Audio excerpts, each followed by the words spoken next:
Tidak semua perusahaan mempunyai perjanjian kerja bersama atau PKB.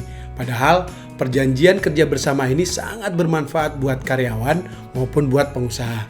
Lalu, apa saja yang harus ada dalam perjanjian kerja bersama dan apa saja manfaatnya? Kita lihat video berikut.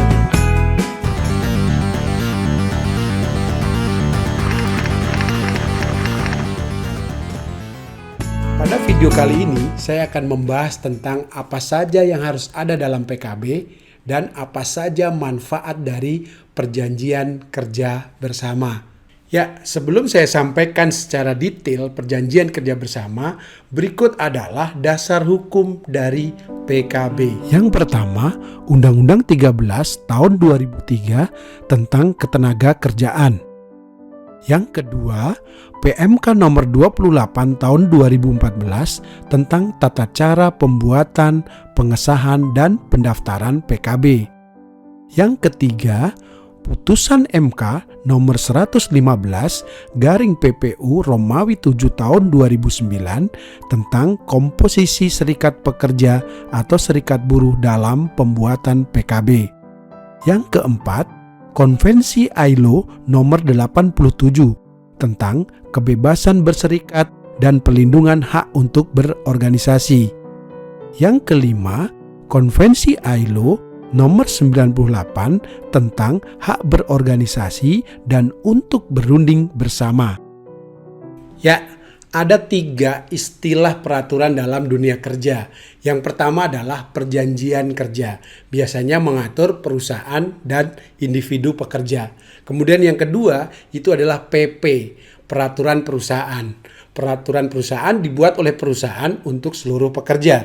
Dan yang ketiga itu adalah PKB, perjanjian kerja bersama. Di mana perjanjian kerja bersama itu dibuat oleh perusahaan dan serikat pekerja di perusahaan tersebut. Nah, yang perlu diketahui adalah apabila dalam sebuah perusahaan sudah mempunyai PKB, maka peraturan perusahaan atau PP sudah tidak berlaku lagi. PKB itu menekankan harus diaturnya mengenai syarat-syarat kerja. Ya, syarat kerja adalah hak dan kewajiban baik pekerja maupun pengusaha yang belum diatur dalam aturan perundang-undangan. Lalu, apa saja yang harus ada dalam PKB ini? Yang pertama adalah bab umum. 1. Luasnya kesepakatan. 2. Pihak-pihak yang mengadakan perjanjian kerja bersama. 3. Maksud dan tujuan perjanjian kerja bersama. 4. Hak dan kewajiban pengusaha. 5. Hak dan kewajiban serikat pekerja. 6. Hubungan serikat pekerja dan pengusaha. Dan yang ketujuh, masa berlakunya perjanjian kerja bersama. Yang kedua, hubungan kerja. Pertama, penerimaan karyawan.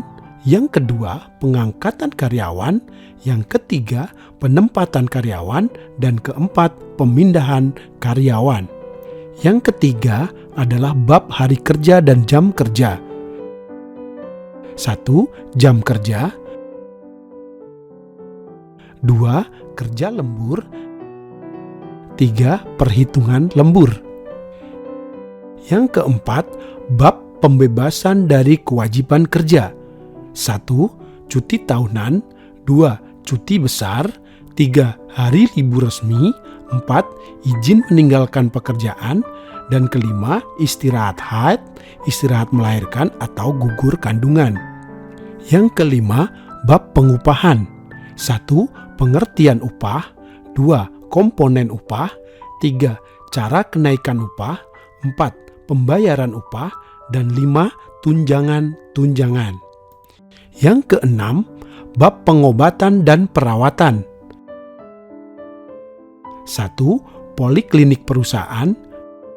2. Pengobatan di rumah sakit. 3. Tata cara perawatan dan pengobatan.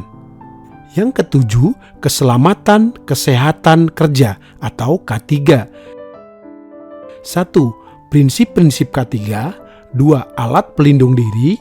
3. K3 dan pengendalian kerugian. Yang keempat, perlindungan lingkungan hidup. Yang kedelapan, bab jaminan sosial. 1. Jaminan kecelakaan kerja. 2. Jaminan kematian. 3.